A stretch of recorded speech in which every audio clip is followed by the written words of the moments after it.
यात अभिनेता सैफ अली खानवरील हल्ल्याची कथा काल्पनिक असल्याचा दावा आरोपी शरीफुलनं केलेला आहे।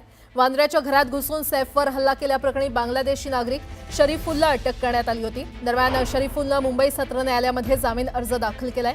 आपण निर्दोष असून आपल्या विरोधात दाखल गुन्हा हा काल्पनिक असल्याचा अर्जामध्ये दावा करण्यात आलाय। या अर्जाची कोर्टाने दखल घेतली आहे। 21 जुलैपर्यंत उत्तर सादर करण्याचे आदेश कोर्टाने सरकारी वकिलांना दिलेले आहेत। तर शरीफुलने एप्रिल महिन्यात जामिनासाठी अर्ज केला होता, मात्र हा अर्ज त्याने मागे घेतला होता। आता नव्याने वांद्रे कोर्टात अर्ज दाखल करण्यात आलेला आहे। दरम्यान सैफ अली खानच्या घरात नेमकी काय घटना घडली, हा आरोपी सैफ अली खानच्या घरात कसा शिरला, आपण ते ग्राफिक्सच्या माध्यमातून पाहूयात। मोहम्मद शरीफुल हा 7 वर्षांपूर्वी भारतात आला होता। डावकी नदी पोहून भारतीय हद्दीमध्ये तो शिरला होता। बांगलादेश सीमेवरून अनधिकृतपणे तो भारतात शिरला होता असं कळतंय। कामाच्या शोधात शरीफुलनं मुंबई गाठलं होतं आणि त्यानंतर वरळी आणि वांद्रे परिसरात शरीफुलनं काम केलं। साधारण 8 ते 9 महिन्यांपासून ठाण्यातल्या एका रेस्टॉरंटमध्ये तो काम करत होता। त्यानंतर अंधेरीमध्ये एका ठेकेदाराकडे काम मिळवण्याचा त्याने प्रयत्न केला आणि शरीफुल परदेशात जाण्याच्या देखील तयारीत होता अशी देखील माहिती समोर आली आहे। परदेशात जाण्यापूर्वी मोठा हात मारण्याच्या तो तयारीत होता आणि 10 ते 15 जानेवारीपर्यंत तो वांद्र्यामध्ये दररोज रेकी करत होता।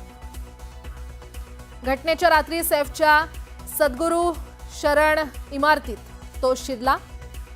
इमारतीमध्ये शिरताना कुणीही त्याला हटकलं सुद्धा नाही। इमारतीमध्ये सैफ अली खान याच्या घराचा दरवाजा शरीफुलला उघडा दिसला। शरीफुल जहांगीरच्या बेडरूममध्ये, जहांगीर म्हणजे सैफ अली खानचा लहान मुलगा, त्याच्या बेडरूममध्ये शिरला। त्यानंतर मोलकरीण लीमानं या शरीफुलला पाहिलं। दरम्यान जहांगीरची आया म्हणजेच नॅनी जुनूला जाग आली। शरीफुलनं लीमा आणि जुनूला धमकावलं। लीमा आणि जुनूनं आरडाओरडा केला आणि त्यांचा आवाज ऐकून सैफ अली खान हा झोपेतून जागा होत मदतीला धावला। सैफ अली खान आणि शरीफुलमध्ये त्यावेळी जोरदार झटापट झाली। शरीफुल सैफ अली खानवर सपासप वार करून त्यावेळी पसार झाला।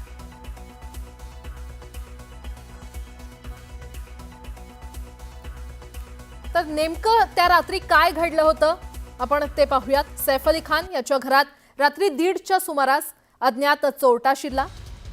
चोरानं लहान मुलाच्या रूममध्ये प्रवेश केला।